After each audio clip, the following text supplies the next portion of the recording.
एक चीज मैं अपने दर्शकों को बताना चाहूंगा कि एक बहुत बड़ा कंफ्यूजन है भारत डायलेमा में, वो हम आपको बताने वाले हैं। भारत का बिजनेस इंटरेस्ट क्या है म्यांमार में, वो हम आपको बताने वाले हैं। सीधे चलता हूं मैं जल प्रसाद के पास। सर, आप एक तरफ वहां पर आर्मी का कंट्रोल है, दूसरी तरफ चाइना इन्वॉल्व है, और उनके जो रेफ्यूजी हैं अगर हम उनको रिफ्यूज कर दें तो हमारे लिए एक अलग तरीके का सहयोगी चला जाएगा।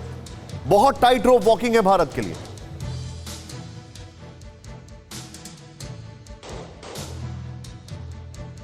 देखिए, भारत के और म्यांमार के सिटीजन्स का, लोगों का बहुत निकटतम, बड़ा क्लोज कांटेक्ट है, बड़ी क्लोज रिलेशनशिप है। ये तो वही बात हो रही है जो कि आपने ईस्ट पाकिस्तान में देखी थी।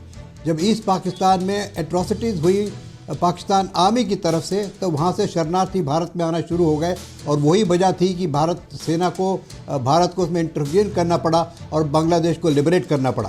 Situation is was similar, much but a bit much lower scale.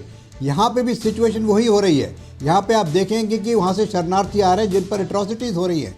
तो इसको हम ना तो ले सकते हैं, ना वापस कर सकते हैं, ना इनको रख सकते हैं फॉर अ लॉन्ग टाइम। तो it's a similar situation. The only ideal situation for India today is कि किसी तरह से वहाँ शांति हो जाए, किसी तरह से वह एक तरह से नॉर्मल सी आ जाए। और नॉर्मल सी आने का एक ही तरीका मुझे दिख रहा है, इसमें चाइना का योगदान बहुत ज़रूरी है। अगर चाइनीज़ इसमें हस्तक्षेप करेंगे और चाइनीज़ मिलिट्री को कंट्रोल करेगी, म्यांमार की मिलिट्री को कंट्रोल करेगी, तभी शांति हो सकती है।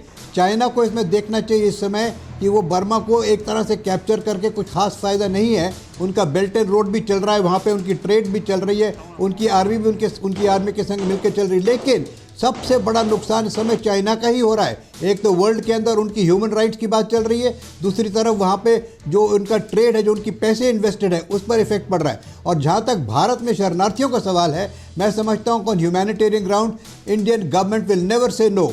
हालांकि म्यांमार गवर्नमेंट कहती है कि जो आपके 4 पुलिसमैन हमारे वहाँ पहुँच गए उनको वापस कीजिए। जैसा आपने कहा, इसके भारत की तरफ से कोई जवाब नहीं गया है। इसका मतलब ये है कि हम उनको वापस नहीं करना चाहते। और जितने शरणार्थी अभी तक आए उनको मेरे ख्याल से अच्छे ट्रीटमेंट के संग कोई कैंप लगा के रखा गया होगा। और उनके शरणार्थी अभी तो 150-200 आप कह रहे हैं आए हैं। हो सकता है कि कुछ अगले दिनों में अगर मसला कुछ हल नहीं हुआ, ठंडा नहीं हुआ, तो शरणार्थी और भी ज्यादा आ जाएंगे। सर, लेकिन तो मैं यहाँ पर very conscious view of how we, मैं आपसे एक चीज समझना चाहूंगा sir, how we support democracy. एक हमारा व्यू पॉइंट रहा है भारत का कि हम किसी भी देश के इंटरनल मैटर्स में इंटरफेयर नहीं करते, लेकिन जो दूसरा व्यू पॉइंट है वो ये व्यू पॉइंट कहता है कि हम किसी भी देश में अगर लोकतंत्र का नुकसान हो रहा है तो चुप भी तो नहीं बैठ सकते हैं। नॉट ओनली चुप नहीं बैठ सकते, वहां पे देखिए किस तरह से एट्रोसिटीज हो रही हैं। वहां पे ये देखिए किस तरह से उनकी पॉपुलेशन भारत के अंदर आ रही है।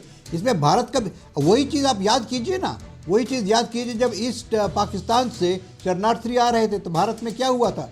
दे were running into figures of lakhs at some point in time. अभी तो 200 के करीब आए हैं। अगर इसी तरह से चलता रहा तो ये फिगर बढ़ती चली जाएगी। After all we can't take unlimited number of people coming into India and then settling down. So एक तो डेमोक्रेसी को सपोर्ट करना है, एक वहाँ की पॉपुलेशन को सपोर्ट करना है। अब हमने बांग्लादेश में पॉपुलेशन को किस तरह सपोर्ट किया, उन्हीं को पॉपुलेशन को हमने कुछ ट्रेन करके और बांग्लादेश को लिबरेट कराया। फिक्र आपकी, सोमवार से शुक्रवार रात 9 बजे सिर्फ TV9 भारतवर्ष पर।